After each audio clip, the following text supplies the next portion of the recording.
For the past 20 years, I have watched a quiet mistake play out at the dinner tables of my patients over 60. They hear the words type 2 diabetes, and the very first thing they do is open the refrigerator and throw out every block of cheese on the shelf. They believe cheese is dangerous. They believe saturated fat is the enemy, and so they walk away from one of the most powerful blood sugar allies their body could actually use. I want to say this to you clearly. Cheese, when it is the right kind and the right amount, does not raise your blood sugar. In fact, certain cheeses can slow down sugar absorption from the rest of your meal, support the cells in your pancreas that still make insulin, and quietly lower your long-term risk of complications. This is not opinion. This is what the biochemistry shows. Today, I want to walk you through 5 cheeses I personally recommend to my patients with prediabetes and type 2 diabetes. For each one, I will tell you exactly what is happening inside your body when you eat it, how much is safe, and what to eat it with. And pay close attention when I get to number 1, because most people only sprinkle it on pasta, never realizing it carries the highest level of one particular vitamin tied directly to how your pancreas releases insulin. Before we go any further, do me a small favor. Drop your age in the comments and tell me which cheese is sitting in your refrigerator right now, or whether you stopped eating cheese altogether after your diagnosis. I read every single comment, and your answers shape what I cover next. Now, there is something about cheese and blood sugar that almost no one explains correctly, and it can completely change how you interpret your glucose readings. Cheese has a glycemic index of essentially 0. That part is true. But the story does not end there. Roughly 30 to 60% of the protein in cheese can be slowly converted into glucose by your liver through a process called gluconeogenesis about 3 hours after you eat it. The fat in cheese can also produce a small delayed effect on your blood sugar somewhere between 4 and 6 hours later. This effect is much smaller and much slower than what carbohydrates do, but it is real. Think of it this way. A slice of bread is like throwing gasoline on a fire. The flame jumps fast and falls fast. A serving of cheese is more like a small ember in a wood stove. It does not flare. It glows quietly for hours. If you only check your blood sugar 1 hour after eating cheese, you will see a perfectly normal number and assume cheese did nothing at all. But if you measured again at the 3 or 4 hour mark, you might see a gentle rise you did not expect. The cheese is not betraying you. You are simply measuring at the wrong moment.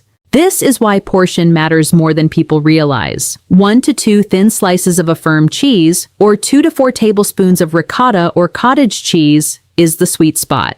At that amount, the protein and fat actually slow down gastric emptying and stimulate GLP-1, the same incretin hormone that medications like semaglutide work on.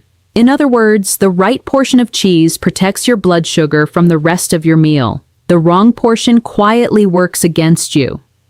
A large analysis published in the journal Nutrition and Diabetes, looking at data from more than 16,000 adults, found that regular consumption of cheese and yogurt was associated with a lower risk of developing type 2 diabetes. So with that lens in place, let me start the countdown. I am going from number 5 down to number 1. Because the most surprising cheese on this list is the one I want to leave you with at the end. Number 5 on my list is fresh mozzarella. And I am starting here because it is one of the most accessible cheeses in any American grocery store, which means you can put this advice into practice tomorrow morning without hunting down anything specialty.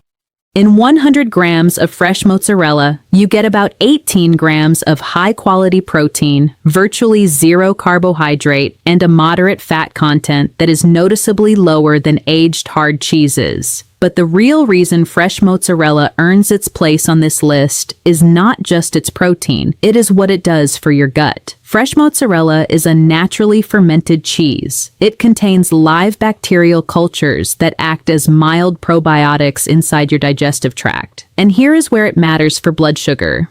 Over the past decade, the connection between your gut microbiome and your insulin sensitivity has become one of the most active areas of research in metabolic medicine. A balanced, diverse microbiome produces compounds called short-chain fatty acids, including one named butyrate, which has been shown to directly support the function of the beta cells in your pancreas, the same cells that produce insulin. A healthy microbiome also dampens the low-grade chronic inflammation that quietly feeds insulin resistance, especially in adults over 60. Let me tell you about Kathleen, 67 years old, who came to me with an HbA1c of 7.2. She had cut every dairy product out of her kitchen for almost 3 years because someone told her saturated fat would make her diabetes worse. She was exhausted, hungry between meals, and her numbers were not improving. I asked her to do one small thing: add 50 to 80 grams of fresh mozzarella to her lunch 4 times a week, paired with tomato, basil, and a drizzle of olive oil. The classic caprese. 3 months later, her HbA1c came down to 6.5, and she told me the afternoon sugar cravings had quietly disappeared. One word of caution: sodium content in fresh mozzarella varies a lot between brands. If you also have high blood pressure, read the label and look for a low-sodium version. And if you can find fresh mozzarella di bufala made from buffalo milk, the fatty acid profile is even more favorable.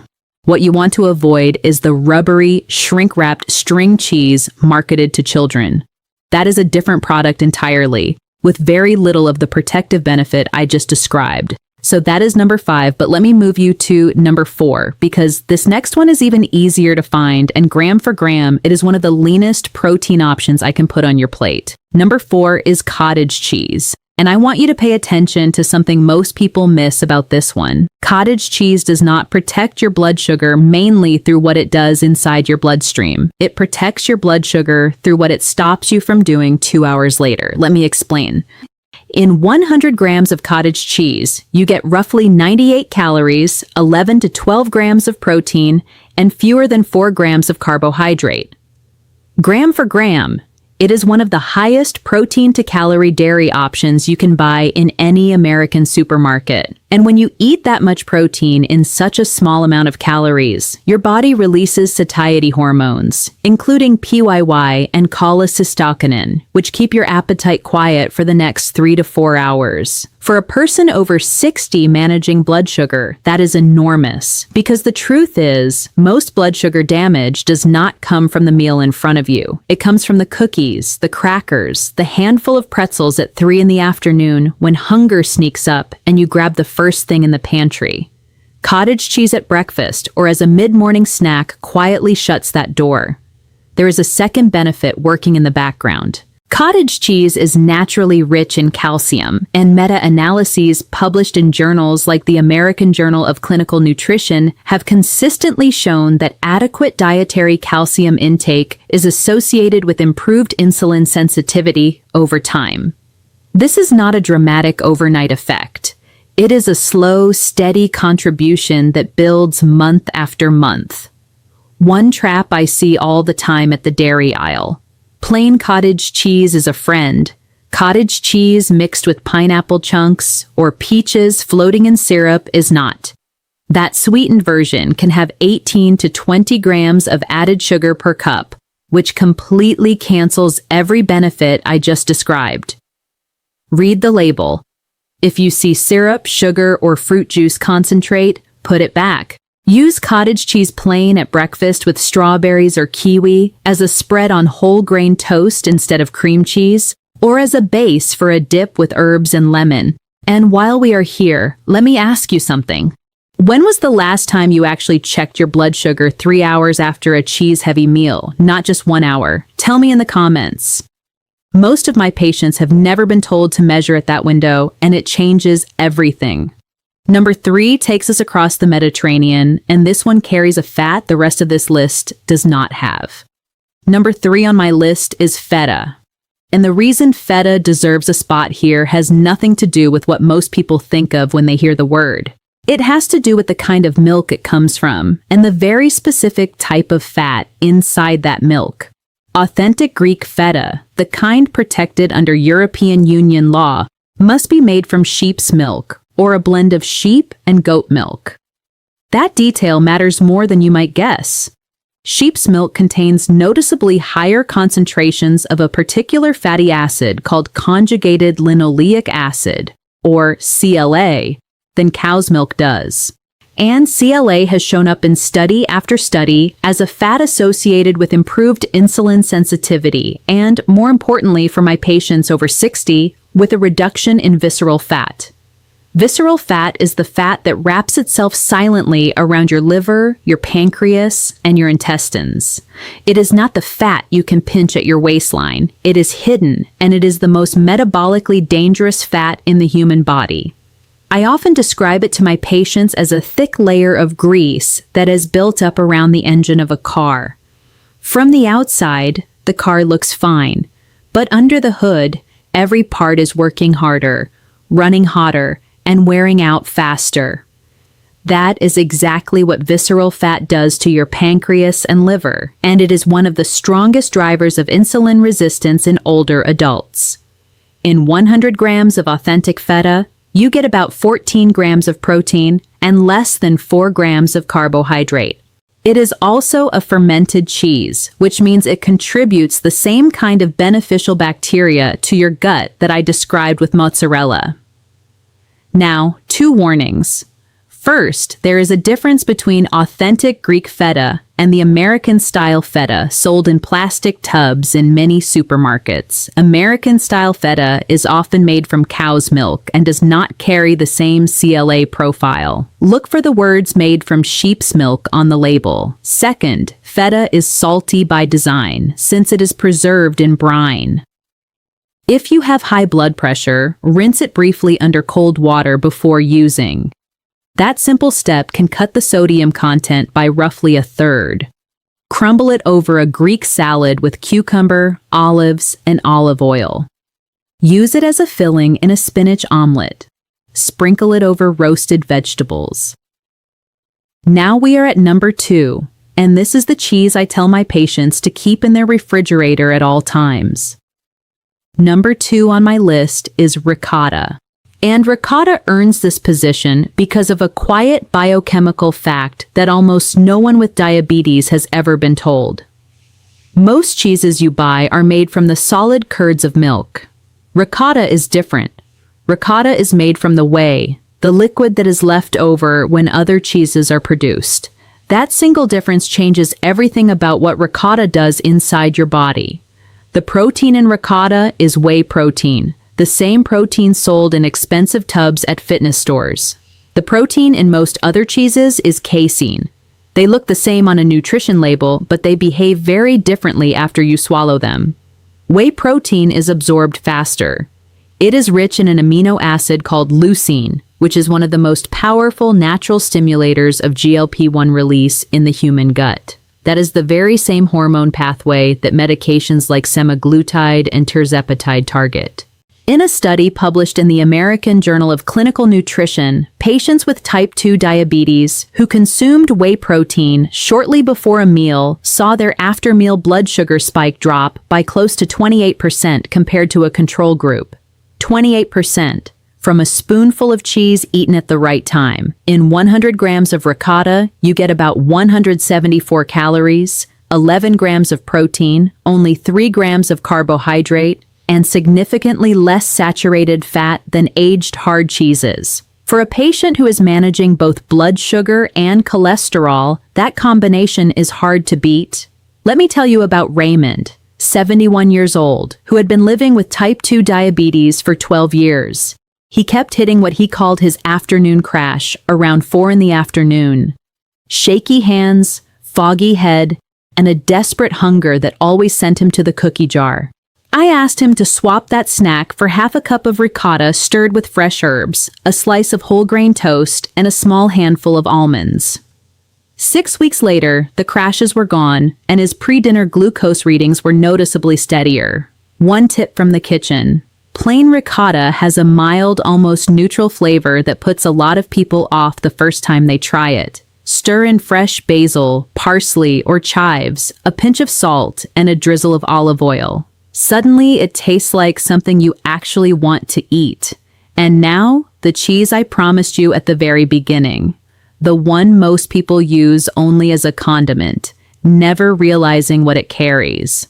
Number 1 on my list is Parmesan. And I know that of every cheese I have mentioned so far, this is the one most people would never expect to see at the top of a diabetes-friendly list. But the science behind Parmesan is more robust than almost anyone realizes. And once you understand it, you will look at that little wedge in your refrigerator very differently. I am not talking about the powdered Parmesan in the green shaker can. I am talking about authentic, aged Parmigiano Reggiano, imported from Italy, or a high-quality domestic aged Parmesan that has been ripened for at least 18 to 24 months.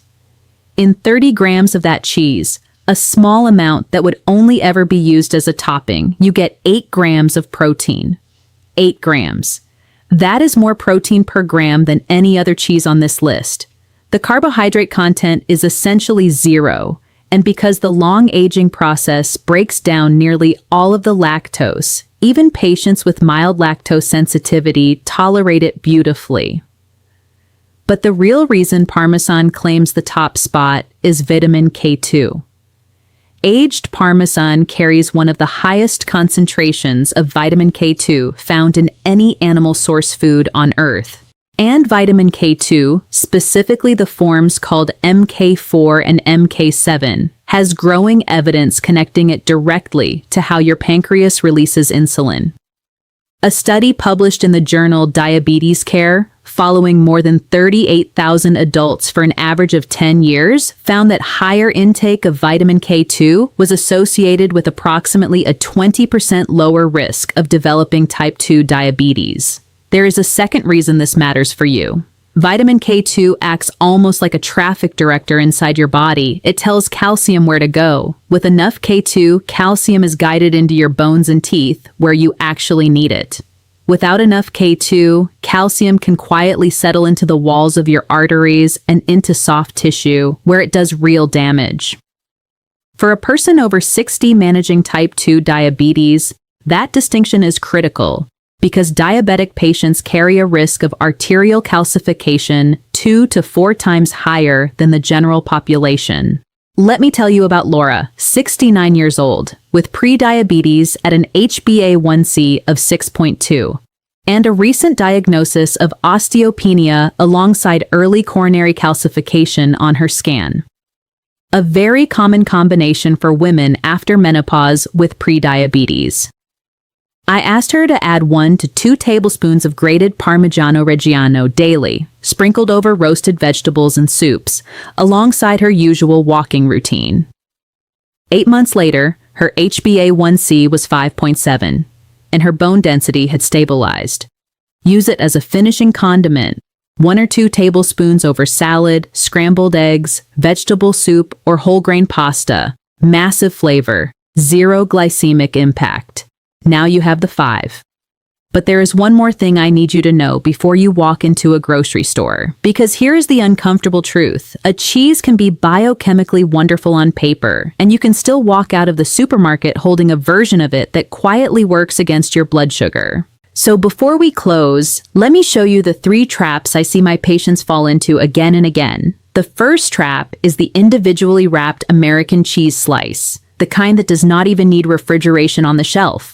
I want to be honest with you. That product is not really cheese in any meaningful sense. It is a processed dairy compound containing modified starches, vegetable oils, emulsifiers, preservatives, and often a small amount of added sugar. It does not deliver the GLP-1 stimulation, the probiotic benefit, or the K2 content of real cheese. If you have been using these slices in your sandwiches, you are not getting any of the protection I just spent the last 20 minutes describing. The second trap is pre-shredded cheese in a bag. To keep it from clumping, manufacturers coat the shreds with cellulose powder and sometimes potato starch. That adds 1 to 2 grams of hidden carbohydrate per serving, which most diabetics never count. The third trap is cream cheese. Not dangerous in small amounts, but the fat-to-protein ratio is poor. You get plenty of calories and very little of the protein leverage that makes the 5 cheeses on this list useful.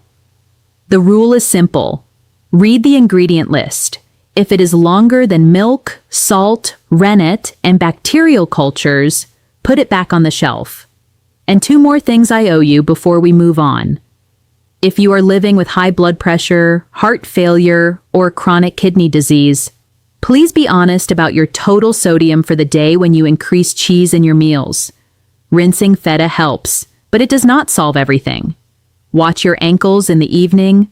Watch your morning weight. Those are your early warning signs. And one more truth.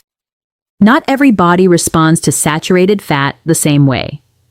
A small group of patients will see LDL cholesterol climb noticeably even when blood sugar improves. So if you increase cheese, please check a lipid panel about 3 months in and let the numbers tell you what your body actually prefers.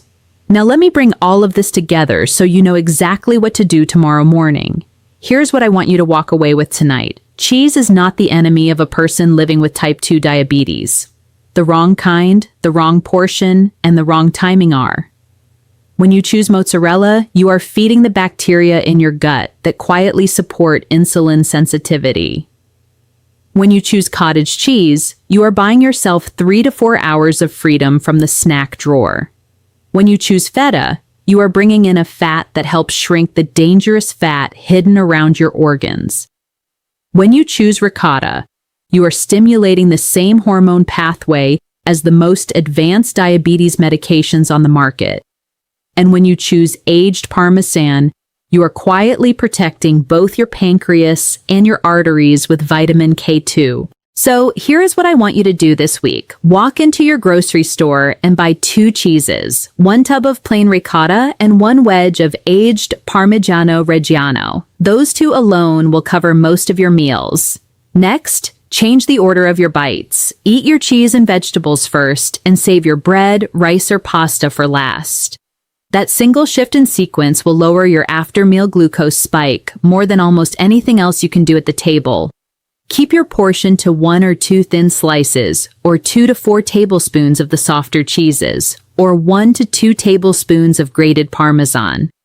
And the next time you check your blood sugar after a cheese-containing meal, do it twice. Once at the 1-hour mark, and again at the 3-hour mark. You will see things you have never seen before.